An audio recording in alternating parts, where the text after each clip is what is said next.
Hello and welcome to another episode of the Breachside Broadcast, home of the finest voxcasting either side of the breach. On tonight's episode, we come to the third and final installment of our ongoing tale, and another great chapter in the history of Malifaux comes to a close. The ground has been set for the final confrontation between Misaki and her father, the Oyabun of the Ten Thunders. I hope you enjoy part 3 of The Coming Storm, right after this word from our sponsor.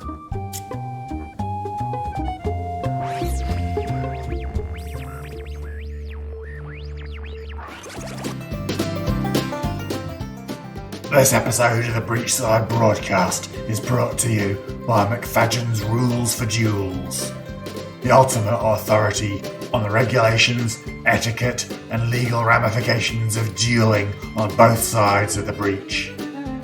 The third edition includes a full chapter on the dueling traditions of the Three Kingdoms, complete with full-colour illustrations of decapitations and maimings. Purchase your copy of Rules for Duels wherever books are sold.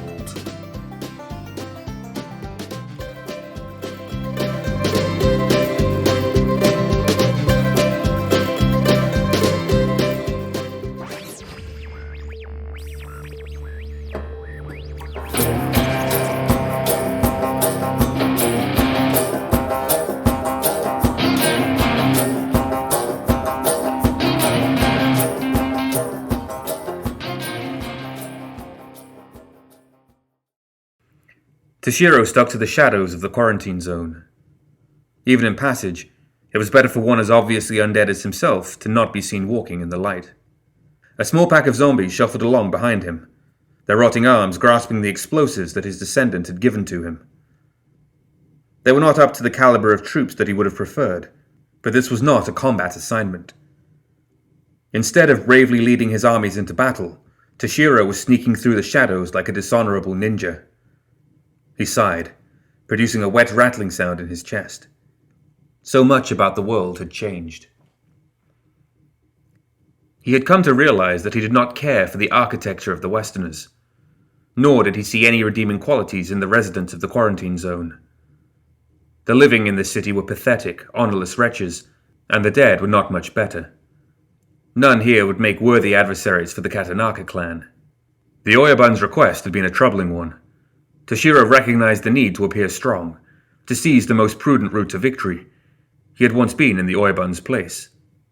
When he was alive, however, he had treated his ancestors with deference and respect. Instead, the Oyabun treated Toshiro as a weapon rather than a leader. Never had he offered prayers for Toshiro's soul. Never had he visited the shrine that Toshiro haunted when he was not serving his family. Death had taken much from him, but it had not stolen his competence. A Kamenu approached him from the shadows. Toshiro placed his hand upon the metallic creature, feeling the weight of its spirit. The soul that gave strength to the Kamenu's limbs also served the Katanaka long after its death.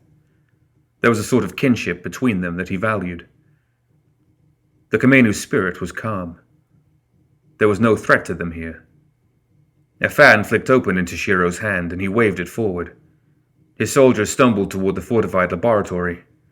The doors, he had been told, allowed easy access to the building, and were designed to keep things from escaping, not entering. It seemed a foolish design, but it also made this portion of his mission easier, so he chose not to complain and to simply accept the boon that the universe had offered him. As they approached McMorning's laboratory, a woman melted out of the shadows.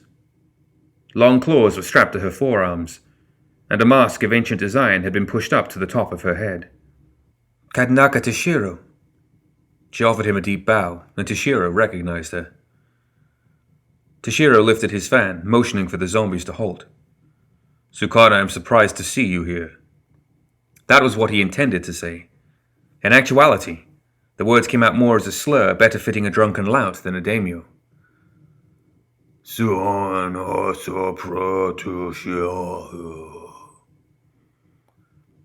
She smiled at him, evidently having no problem understanding him despite his rotted tongue. "Noble ancestor, my role as Sukon is only a deception. My real name is Minako Rei. I am the last surviving member of the Order of Balance. She pulled her mask down over her face, showing him the mark of her order. Toshiro made a sound that, if he were alive, might have been a laugh. Instead, a putrid stench wafted out from his exposed insides. I have not met one of your kind in many years. Am I the one you seek?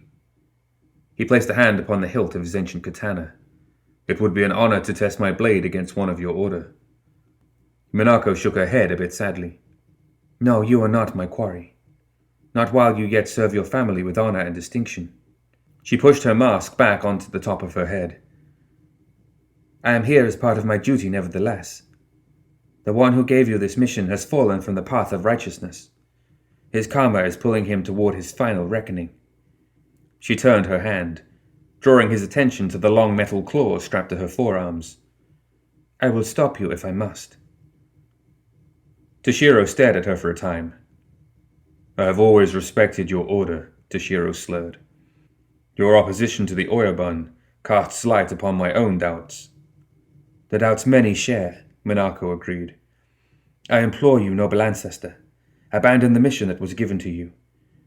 There is no honor in following the orders of a man who has lost his way, especially when his daughter walks the path of righteousness. Toshiro's loyalties fought inside him. His betrayal and subsequent murder by his own troops still haunted his memories, and as such, the very idea of insubordination was anathema to him. Obedience and duty were paramount. Misaki knew her duty, but in his mind she lacked obedience. She would be a strong leader one day, but was this her time? Would Toshiro be making a mistake by helping her, or a mistake by following his orders? He could not be sure. He knew there was always a price for change, though, and perhaps this was it. I am conflicted, he admitted, the words coming out of his dead mouth like verbal sludge. If you stand with Misaki, though, I shall put my faith in your order. My mission will fail. Minako offered the ancient daimyo a deep bow. Thank you, Katanaka Toshiro.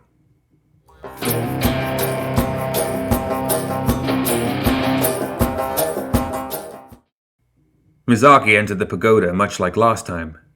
Her father had summoned her, and she came. This time, though, the scales were weighted in her favor. As soon as she entered the sake house, all conversation ceased. Misaki, sit. Her father's voice left no room for argument. She obeyed, seating herself at his table. The sake bar was eerily silent, and the Oyabun had clearly abstained today. Oyabun, I am honored by your summons. She feigned a smile. He didn't bother trying to hide the anger in his voice. Stop with the false pleasantries, child. What did you do? Nothing, father. Surely you have had eyes on me. I did nothing. Her smile was more genuine this time, but it had the hint of something darker hiding behind it. The Oyabun almost growled his response. You ruined my plans. Misaki smiled. Your plans fell apart. She was speaking loudly enough for everyone to hear. I am surprised you would blame me, father. Were you not calling me incompetent just a few days ago? How could an incompetent girl ruin the plans of the mighty Oyabun? His eyes narrowed dangerously. My plans failed, yes, because of your meddling. The Katanaka would have ruled in Malifaux had you not stepped in. She tilted her head in mock confusion. I admit, father, I am not surprised to learn that the plans I predicted would fail did, in fact, fail. But anyone can see that I had no hand in their failure. I have been here, or at the Hidden Tiger since my chastisement, trying to be of some use to the Thunders. The Oyabun reached across the table and struck her again. She expected it this time, but she made no move to block the awkward strike. Your lies sicken me, Misaki. You used our own agents to impede our efforts. A small amount of blood trickled from her lips as she spoke. Are you suggesting that you have lost control of our agents? She looked back up to him, defiance burning in her eyes. Father, perhaps you should not speak of such things in public. A lack of control does not speak well of your leadership capabilities. Father, you dare call me that after what you've done, he roared at her. As he stood, he overturned the table, sending dozens of sake glasses tumbling onto the tatami mats. His rage was so immense, Misaki could almost feel it in the air, and none of the servants took so much as a step toward the fallen drink, paralyzed with fear. "I am not your father, and you are not my daughter. What you have done is inexcusable. You have permanently damaged the 10 Thunders, and you are not fit to bear the name Katanaka. I cast you out. I cast you out as a Thunder, and I cast you out as a daughter. You are Ronin, and you shall live out your days in obscurity." The entire room was deadly silent. No one moved, and many dared not even breathe.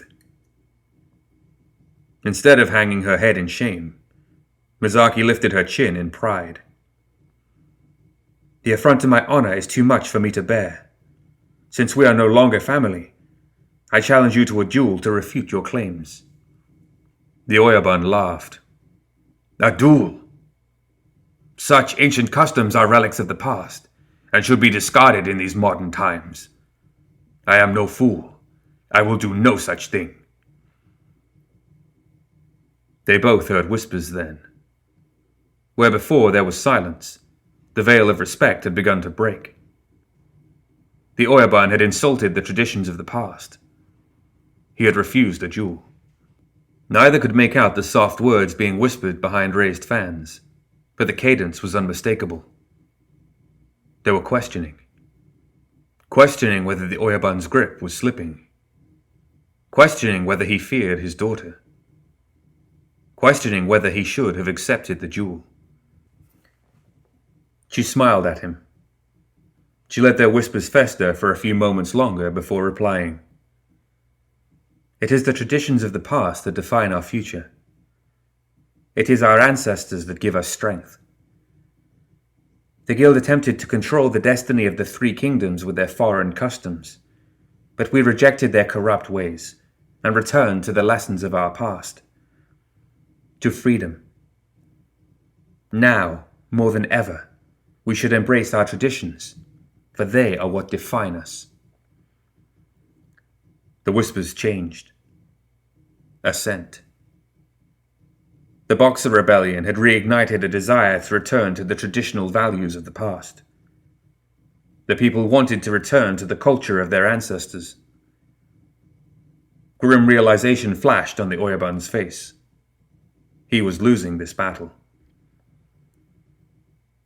"You have gone too far, Misaki. If you wish to throw your life away, I will accept your duel. For your actions, there can be only one outcome. In 1 week, we will duel to the death." Gasps of surprise accompanied Misaki's bow to the Oyabun. In 1 week.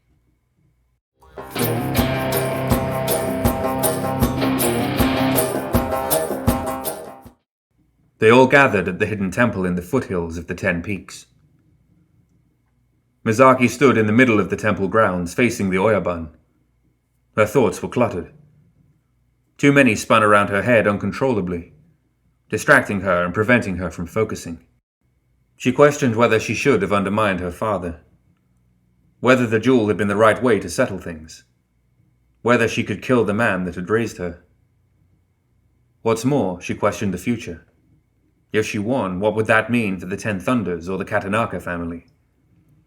How many would support her if she rose to power in this way?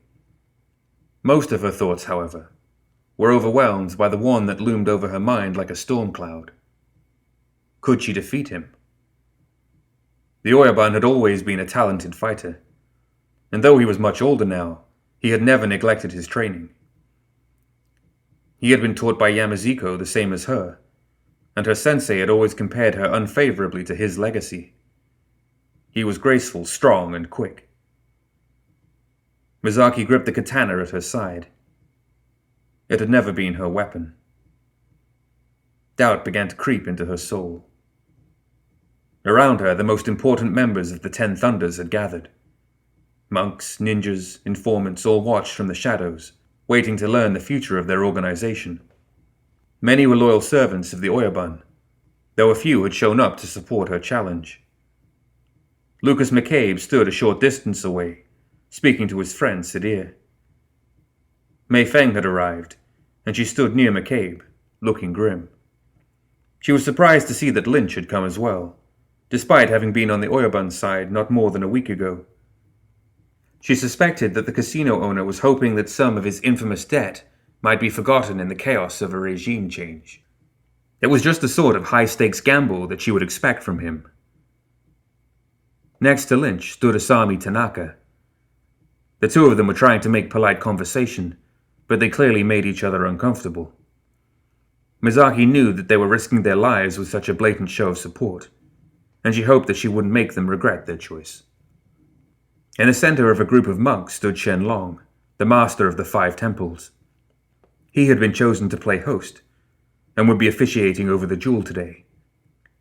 Opposite them were the Oyabun's generals and their many agents. There were far more people gathered on her father's side of the room than her own. She had hoped that her words would have had more of an impression upon them. Misaki felt her hand beginning to tremble. A lifetime of training had not prepared her for killing her father. The shaking intensified, but a sharp slap on her sword hand stilled it. Misaki spun around to see Yamaziko standing behind her, Yari held in her hand. "Steel your courage, child. You are the coming storm. Your father can stand against the wind without faltering, but it is the lightning which will fell him." Misaki bowed deeply to her mentor, confidence surging in her breast. Behind Yamaziko stood a Toto, and Misaki bowed to him as well. "Oh, Toto, my friend, thank you for being here." His reaction was lost behind his mask, but he clapped his hands together, creating a noise that could be felt by those around him. Reaching out, he touched his hand to her chest, palm out. "Now you have the thunder." She smiled at him and turned back toward her father. Shenlong had already moved to stand between them. "Today is a duel to the death between Ryojin Katanaka and Misaki of no name. Should the Oyabun win, the heavens shall know that Misaki sabotaged the 10 Thunders, and her name shall be spat upon as a traitor. Should Misaki win, she will be restored to the name of Katanaka, and she will prove that the accusations against her are false." With his proclamation, the crowd fell silent. She bowed to her father, and he did the same, and then they both straightened and fell into fighting stances. Misaki felt the blade in her sheath, the electric energy of anticipation that put her on edge, urging her to draw her weapon and strike. She held on to the lightning in her soul and stared at her opponent, taking his measure. Her father's stance was sure, his eyes confident. She felt his anticipation on the wind. Their eyes locked onto each other for what felt like an eternity. The moment of truth had arrived. At her back, the wind picked up, and with a sound of thunder, she drew her blade. Her feet moved on their own, crossing the distance between them in the blink of an eye.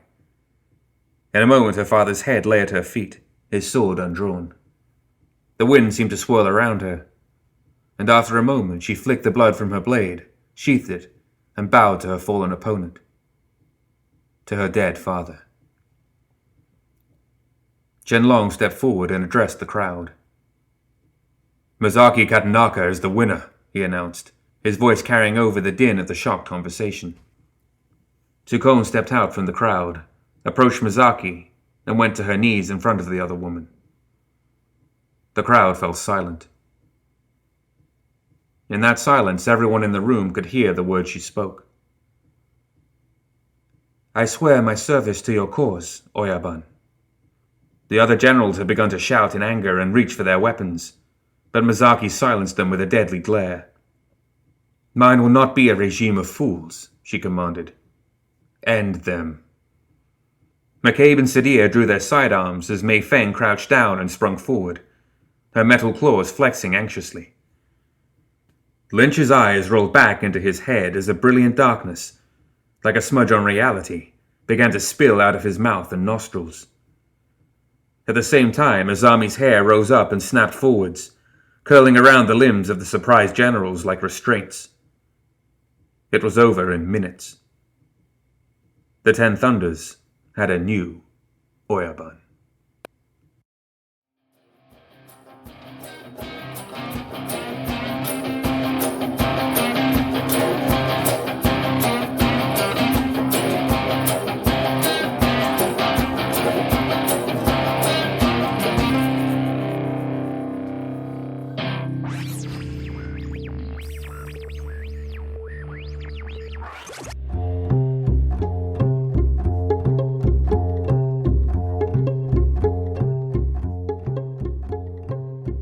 That's it for another episode of the Breachside Broadcast. Join us next time for more Tales of Malifaux.